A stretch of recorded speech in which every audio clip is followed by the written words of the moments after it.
Hello guys, आज का जो लीड कोड पे क्वेश्चन है वो है range sum of BST. Difficulty level question का इजी है, इसलिए आज फिर से सजेस्ट करेंगे कि एक बार खुद से ट्राई कर लो। उसके बाद देखो ये वीडियो। इसी देखो रेंज सम ऑफ बीएसटी है, ठीक है। तो तुम्हें रूट गिवन है, तुम्हें ट्री का रूट गिवन है और दो इंटीजर है लो हाई, और उस नोड्स के वैल्यू का सम करना है जिसकी वैल्यू ये दोनों के बीच लाई करती है। दोनों इंक्लूसिव है। ट्री गिवन है बीएसटी। बीएसटी की प्रॉपर्टी तो पता ही होगा कि जो ये रूट वैल्यू है, इसकी जो वैल्यू है लेफ़्ट के सारे नोड्स से बड़ी होगी, और जो इसकी वैल्यू है वो राइट के सारे नोड से छोटी होगी। इसी तरीके से अगर ये रूट है, इसके लेफ़्ट में जो है उसकी सारी वैल्यूज़ इसके वैल्यू से छोटी होगी, और राइट साइड जितने भी नोड्स हैं वो इसकी वैल्यू से बड़ी होगी। ये है प्रॉपर्टी बीएसटी की। उसी तरीके से ये एग्जांपल देख लो, यही ट्री गिवन है, तो इसमें लो 7 है, हाई 15 है, तो इसके बीच में जितने भी वैल्यूज आते हैं वो है 7, 10 और 15। 7, 10 और 15, तो ये तीनों का सम रिटर्न कर दिया। नेक्स्ट एग्जांपल भी उसी तरीके से देख लो, लो है 6, हाई है 10, तो इसके बीच में जितने भी वैल्यूज आ रहे हैं उन सभी का सम रिटर्न कर रहा है। जैसे ये 10 हो गया, 6 हो गया एंड 7 हो गया, तो ये तीनों का सम रिटर्न कर दिया। फंक्शन में हमें रूट गिवन है, लो एंड हाई और इंटीजर रिटर्न करना है। चलो अब इसका अप्रोच देखते हैं।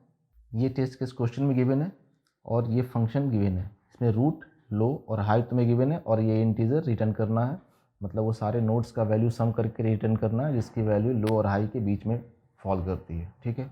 सॉल्व करने के लिए सबसे पहले क्या करो, इंट आंसर को 0 से इनिशियलाइज कर दो और बेस कंडीशन चेक कर लो कि if root equal to null है तुम्हारा, देन रिटर्न 0।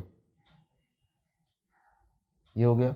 इसके बाद क्या करो, ये चेक करो कि अगर रूट नल नहीं है, मतलब if root equal to null then return 0, but if root की जो वैल्यू है अगर लो से बड़ा है, रूट की जो वैल्यू है अगर लो से बड़ा है या फिर इक्वल है, एंड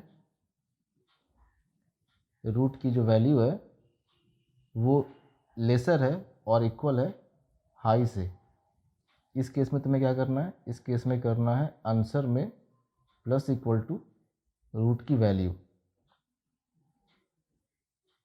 ठीक है। और ये करने के बाद डायरेक्ट तुम लेफ़्ट और राइट पे कॉल कर दो। इस फंक्शन से हम लेफ़्ट पे कॉल कर दिए और इस फंक्शन से राइट पे कॉल कर दिए, और अगर वो रूट की वैल्यू इस कंडीशन के बीच में लाई करती है तो उसको आंसर में सम कर दिए। क्वेश्चन सिंपल है, बट इस सॉल्यूशन में एक बात नोटिस करने की है कि क्वेश्चन में गिवन था BST, binary search tree given है, लेकिन इस सॉल्यूशन में हम कभी भी इस बीएसटी का यूज़ किए ही नहीं। मतलब समझ रहे हो कि अगर ये ट्री बाइनरी सर्च ट्री नहीं भी होता तब भी ये मेरा सॉल्यूशन काम करता।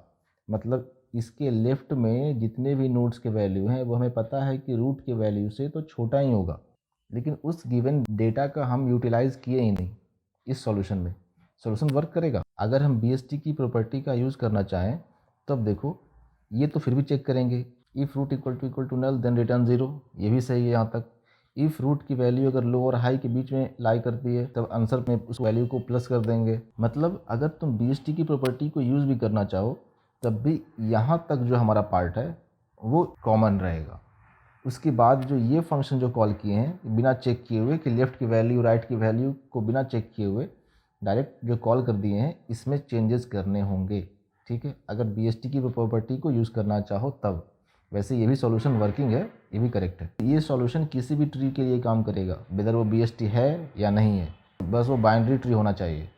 देखो यहाँ तक जो सॉल्यूशन है वो तो दोनों अप्रोचेज में सेम होंगे, बट यहाँ पे हम अब बीएसटी की प्रॉपर्टी यूज़ करेंगे फर्दर। बीएसटी की प्रॉपर्टी के लिए ये देखो, इमेजिन करो कि ये जो रूट की वैल्यू है वो अगर हाई से, जो लो और हाई दिया हुआ है, ये अगर हाई से बड़ी है, ठीक है। तो अगर ये हाई से बड़ी है इसका मतलब ये है कि इसके राइट में जितने भी नोड्स के वैल्यू आएंगे वो सभी इस नोड से तो एटलीस्ट बड़े होंगे। इस नोड से बड़े होंगे मतलब हाई से बड़े होंगे। हाई से अगर बड़े होंगे तो तुम्हारा कभी इस कंडीशन को वो सेटिस्फाई करेगा ही नहीं कि रूट की वैल्यू लो से बड़ी है और हाई से छोटी है, तो राइट साइड कॉल ही क्यों करना।